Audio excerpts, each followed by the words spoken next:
금일 큐티 묵상에서는 말라기 3장 13절에서 4장 6절까지의 말씀을 통해 교만하고 악한 자가 성공하는 이유를 생각해 보았습니다.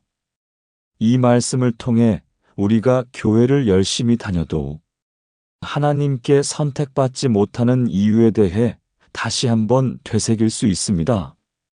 먼저 말라기 3장 13절에서 18절에서는 여호와를 경외하는 자들에 대한 이야기가 나옵니다. 이 구절은 하나님께서 자신의 백성 가운데 어떤 마음을 가지길 원하시는지를 보여줍니다. 하나님께서는 단순히 외적인 행동이나 교회 출석만이 아니라 진정한 경외심과 신뢰를 원하십니다. 그러므로 겉으로는 열심히 신앙생활을 하지만 마음속에 교만과 악함이 자리 잡고 있다면 하나님께 선택받기 어려운 것입니다. 다음으로 말라기 4장 1절에서 6절에서는 여호와께서 정하신 날에 대한 경고가 담겨 있습니다. 이 말씀은 결국 하나님께서 정의를 세우시는 날이 올 것이며 그때는 악한 자들이 어떻게 될지를 명확히 알려줍니다. 따라서 교만하고 악한 자의 성공은 영원한 것이 아니라 결국 하나님의 뜻에 따라 심판받게 될 것입니다. 이러한 말씀을 통해 우리는 교회를 다니며 하나님께 선택받지 못하는 이유를 깊이 이해할 수 있습니다. 교만과 악함이 가득한 마음으로는 진정한 신앙의 열매를 맺을 수 없기 때문입니다. 이제 이러한 교훈을 바탕으로 우리가 어떻게 하나님께서 기뻐하시는 마음을 품고 진정한 신앙의 길을 걸어갈 수 있을지를 구체적으로 살펴보겠습니다. 말라기 3장 13절에서 15절을 보면 지금 시대와 너무나도 유사하게 보입니다. 13절을 보면 사람들이 하나님을 어떻게 거역하고 있는지를 모르고 있습니다. 이는 마치 한 사람이 길을 잘못 들어서 자신이 가고 있는 방향이 틀렸다는 사실을 눈치채지 못하는 것과 같습니다. 현재 교회를 다니는 사람들이 많습니다. 심지어 천주교, 이슬람, 유대교 등과 같이 성경 말씀에서 비롯된 종교에 속하는 인구도 상당수입니다. 이들 모두는 각자가 열심히 신앙생활을 하고 있습니다. 그러나 하나님의 기준에서는 한참 부족하거나 잘못된 길을 가는 경우가 훨씬 더 많습니다. 이런 이해의 차이를 모르는 사람들은 하나님께 무엇을 잘못했는지를 되묻습니다. 이는 마치 시험에서 낮은 점수를 받고 왜 점수가 낮은지 이해하지 못하는 학생과 같습니다. 그 학생은 공부 방법이나 내용이 잘못되었음을 알지 못하고 단순히 점수만을 바라보며 불만을 토로합니다. 이처럼 우리는 종종 신앙생활을 하면서도 하나님이 원하시는 진정한 마음과 태도를 놓치고 있을 수 있습니다. 이제 이러한 경각심을 바탕으로 우리가 어떻게 하나님께서 기뻐하시는 올바른 신앙생활을 할 수 있을지를 구체적으로 살펴보겠습니다. 만약 하나님 말씀을 따르는 자들이 하나님의 뜻과 의도로 행했다면 세상은 이렇게 되지 않았을 것입니다. 하지만 수많은 인구가 하나님 말씀을 곁에 두고도 하나님의 뜻과 의를 따르지 못하는 모습들이 더 많아 보입니다. 이는 마치 좋은 길이 있는 지도 앞에서 그 길을 선택하지 않고 다른 방향으로 가는 것과 같습니다. 유대인들은 역사적으로 나라를 잃고 디아스포라를 겪으며 수많은 고난과 역경을 경험했습니다.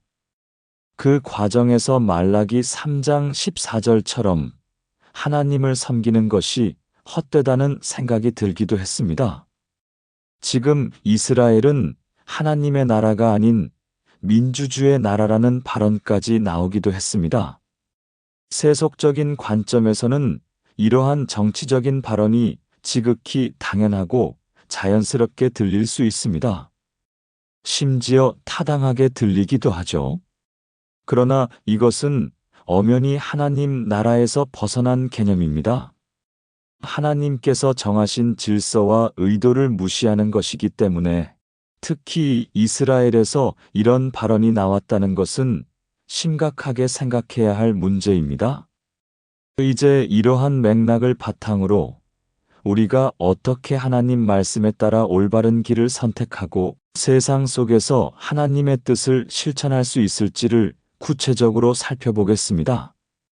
기독교에서도 성경 말씀 속의 기적에 대한 회의감이나 의구심으로 인해 이러한 것들을 세속적으로 재해석하는 교단들이 생기기도 했습니다.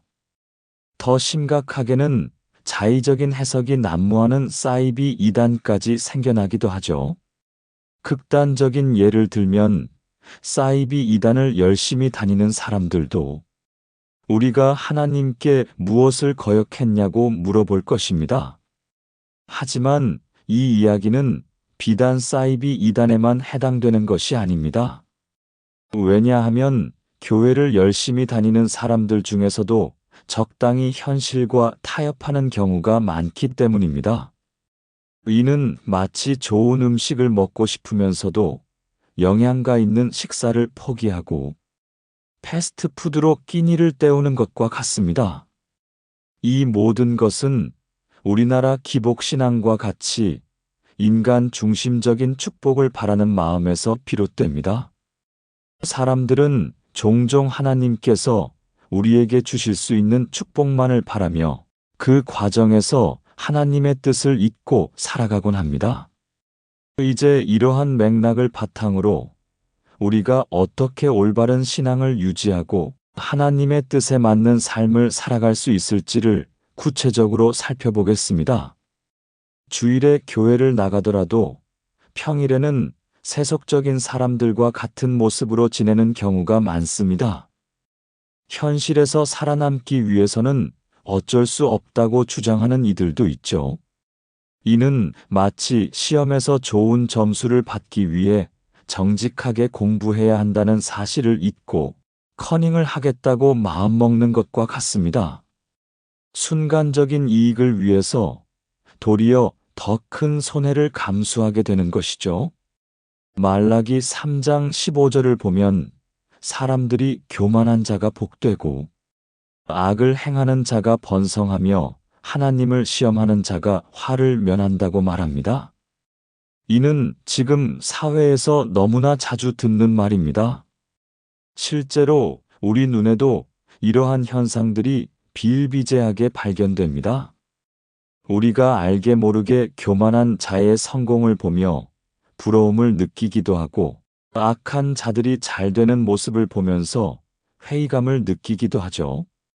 하지만 이것이 전부는 아닙니다.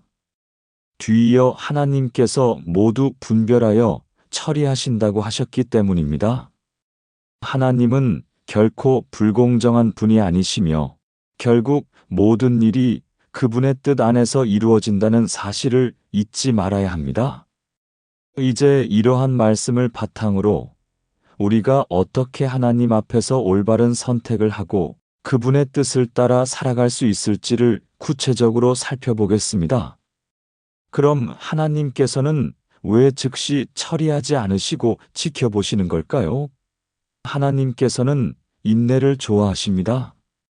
이는 마치 좋은 나무가 깊은 뿌리를 내리기 위해서 기다리는 것과 같습니다. 하나님은 우리가 하나님을 신뢰하고 사랑하는 관계를 원하십니다. 그런 관계를 맺기 위해서는 우리가 하나님께 적극적이고 능동적으로 인내하며 그분을 신뢰하고 사랑하는 노력이 필요합니다. 우리는 지금 당장은 괴롭고 고통스럽고 답답하더라도 하나님을 바라보며 신뢰하고 인내해야 합니다.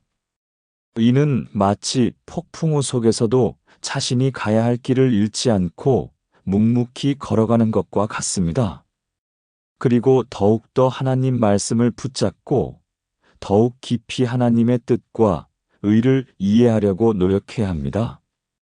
이제 이러한 인내와 신뢰를 바탕으로 우리가 어떻게 하나님과의 관계를 더욱 깊이 있게 다져가고 어려운 상황에서도 그분의 뜻을 따를 수 있을지를 구체적으로 살펴보겠습니다. 이런 노력이 곧 하나님 말씀을 내면화하게 되면 우리의 생각과 말, 행동에서 그 결과가 드러나게 됩니다. 이는 마치 한 사람이 꾸준히 운동을 하여 몸을 건강하게 만들고 결국에는 그 건강함이 그의 일상적인 모습으로 나타나는 것과 같습니다. 하나님 말씀을 내면화하는 과정도 이와 유사합니다. 우리가 의지를 가지고 하나님 말씀을 실천하는 것은 분명 어렵고 한계가 있습니다. 하지만 하나님 말씀을 내면으로 새기는 훈련을 꾸준히 하게 되면 자연스럽게 하나님 말씀을 닮아가게 됩니다. 이는 마치 한 예술가가 매일 연습을 통해서 점점 더 뛰어난 작품을 만들어내는 과정과 같습니다. 결국 매일매일 꾸준히 하나님 말씀을 새겨나가는 것이 우리의 역할이고 이는 축복이며 은혜인 것입니다. 이러한 내면화의 과정은 우리가 하나님과의 관계를 더욱 깊이 있게 다져가는데 결정적인 역할을 합니다. 이제 이러한 내면화의 중요성을 바탕으로 우리가 어떻게 하나님 말씀을 삶 속에서 실천하고 그 말씀을 통해 우리의 삶을 변화시킬 수 있을지를 구체적으로 살펴보겠습니다. 이런 노력이 곧 하나님 말씀을 내면화하게 되면 우리의 생각과 말, 행동에서 그 결과가 드러나게 됩니다. 이는 마치 한 사람이 꾸준히 운동을 하여 몸을 건강하게 만들고 결국에는 그 건강함이 그의 일상적인 모습으로 나타나는 것과 같습니다. 하나님 말씀을 내면화하는 과정도 이와 유사합니다. 우리가 의지를 가지고 하나님 말씀을 실천하는 것은 분명 어렵고 한계가 있습니다. 하지만 하나님 말씀을 내면으로 새기는 훈련을 꾸준히 하게 되면 자연스럽게 하나님 말씀을 닮아가게 됩니다. 이는 마치 한 예술가가 매일 연습을 통해서 점점 더 뛰어난 작품을 만들어내는 과정과 같습니다. 결국 매일매일 꾸준히 하나님 말씀을 새겨나가는 것이 우리의 역할이고 이는 축복이며 은혜인 것입니다. 이러한 내면화의 과정은 우리가 하나님과의 관계를 더욱 깊이 있게 다져가는데 결정적인 역할을 합니다. 이제 이러한 내용을 바탕으로 기도문으로 마무리하겠습니다. 은혜와 축복이 많으신 하나님을 찬양합니다. 오늘도 귀한 말씀으로 돌아보게 해주심에 감사합니다. 저 또한 현실과 타협하며 하나님 말씀과 멀어진 삶을 살았습니다. 때로는 가까이 가려다가도 다시 멀어지기도 했습니다. 이런 저를 불쌍히 여기사 용서해 주시옵소서.